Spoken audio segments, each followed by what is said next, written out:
அஸ்ஸலாமு அலைக்கும் வரஹ்மத்துல்லாஹி வபரகாத்துஹு. இன்று கடந்த 2ஆம் தேதியோடு சுமாராக 16 வருடத்தை தாண்டி மூதூர் முஸ்லிம்களுடைய 26 முஸ்லிம்கள், அதே போன்று கன்னியா பிரதேசத்தை சேர்ந்த பைதுல்லா அவர்கள் படுகொலை செய்யப்பட்டு சுமார் 16 வருடம் கடந்த நிலைமை எங்களுடைய பிரதேசத்தில், எங்களுடைய மாவட்டத்திலே அந்த நிகழ்வு இடம்பெற்றதை நினைத்து நாங்கள் இன்னும் மனவேதனை அடைந்தவர்களாக அதனை ஞாபகப்படுத்த நாங்கள் கடமைப்பட்டிருக்கின்றோம். அவர்களுக்காக பிரார்த்தனை செய்து அவர்களுக்கு சுவனத்திற்கு செல்வதற்கான முழு துவா பிரார்த்தனை செய்ய வேண்டிய கடப்பாடு எங்களிடத்தில் இருக்கின்றது.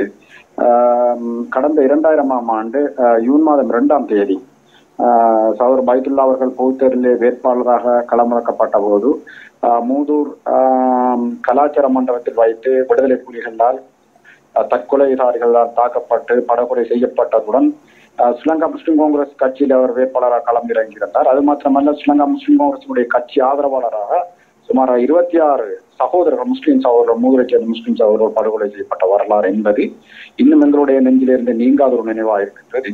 இது மாத்திரமல்ல, எங்களுடைய முஸ்லிம்கள் வரலாற்றிலே எங்களுடைய மறைந்த தலைவர் மாமன்னர் மருமகன் எம்.எச். அஷ்ரப் அவர்களுடைய அரநாயக்க திட்டமிட்டு அவருடைய படுகொலை, அதே போன்று ஊடகத்தள விண்ணையிலே ஏற்பட்ட அந்த இளைஞர்களுடைய படுகொலை என்பது இன்னும் எங்களுடைய நெஞ்சை விட்டு நீங்காத ஒரு நிழலாக ஆடிக்கொண்டிருக்கின்றன. அது மாத்திரமல்ல, மூதூருடைய திருவண்ணாமலை மாவட்டத்திலே கட்சிக்காக, ஸ்ரீலங்கா முஸ்லிம் காங்கிரசுடைய கட்சிக்காக அதிகமாக உயிர் நீத்த ஒரு பிரதேசமாக, தியாகம் செய்த பிரதேசமாக மூதூர் பிரதேசத்தை நாம் கருத்தில் கொள்ளலாம்.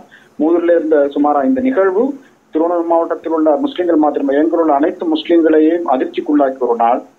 எனவே இவ்வாறான நிலைமை என்பது முஸ்லிம்கள் கடந்த காலத்திலே, கடந்த 3 தசாப்த காலத்திலே இடம்பெற்ற யுத்தத்திலே முஸ்லிம்களும் பாரிய அழிவுக்கு உள்ளாக்கப்பட்டிருக்கின்றார்கள், அரசியல் ரீதியாக, சமூக ரீதியாக, பொருளாதார ரீதியாக. எனவே எங்களுடைய மாவட்டத்தை பொறுத்தளவிலே இந்த நிகழ்வு என்பது பைதுல்லா அவர்கள் ஒரு போலீஸ் பொறுப்பதிகாரியாக தன்னுடைய மிக உயர்ந்த பதவியை வைத்திருந்தார். அந்த காலகட்டத்திலே மக்களுக்கான அதிக சேவைகளை செய்திருந்தார். அது மாத்திரமல்ல, மறைந்த மாவட்ட மருமகன் எம்.எச். அஷ்ரப் அவர்களால் அவர் தேர்ந்தெடுக்கப்பட்டு திருவண்ணாமலை மாவட்டத்துக்கு பொருத்தமானவர் என்று இனங்காணப்பட்டு வேட்பாளர் பட்டியலிலே இடப்பட்டு திருவண்ணாமலை மூதூர் பிரதேசத்தில் சென்று கொண்டிருந்த வேளையிலே தான் தேர்தல் காலங்களில் வைத்து அவர் குண்டு தாக்குதலுக்கு உள்ளாக்கப்பட்டு ஆகாலம் மரணம் அடைந்தார்.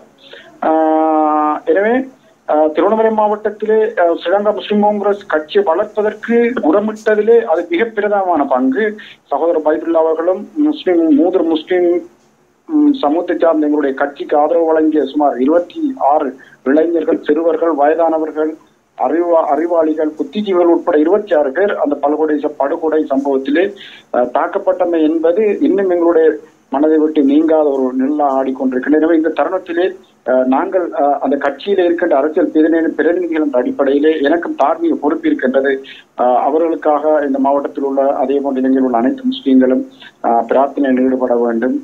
அது மட்டுமல்ல, ஒவ்வொரு முஸ்லீம்களும் இந்த தினத்தை, இந்த சம்பவத்தை ஞாபகப்படுத்த வேண்டிய கடப்பாடு இருக்கின்றது. ஏனென்று சொன்னால், இவ்வாறு ஸ்ரீலங்கா முஸ்லிம் காங்கிரஸ் ஸ்ரீலங்கா திருவண்ணாமலை மாவட்டத்தில் முஸ்லீம்கள் உயிர்களை தியாகம் செய்து, பொருளாதாரங்களை தியாகம் செய்து, அதே போன்று தங்களுடைய உயிர்களை தியாகம் செய்து வளர்த்த கட்சி என்பதற்கு இது ஒரு பிரதானமான அடிச்சுவடு. இந்த அடிச்சுவடு என்பது எங்களுடைய வரலாற்று புத்தகங்களிலே ஏற்றத்தினால் எழுதப்பட்ட ஒரு வரலாறாக இருக்கின்றது. எனவே அவற்றை ஞாபகப்படுத்துவதில் நான் பெருமை அடைகின்றேன். நாங்களும் இணைந்து அவர்களுக்காக, சுவனத்திற்காக அவர்களுக்கு பிரார்த்தனை செய்ய வேண்டும் என விடைபெறுகின்றேன்.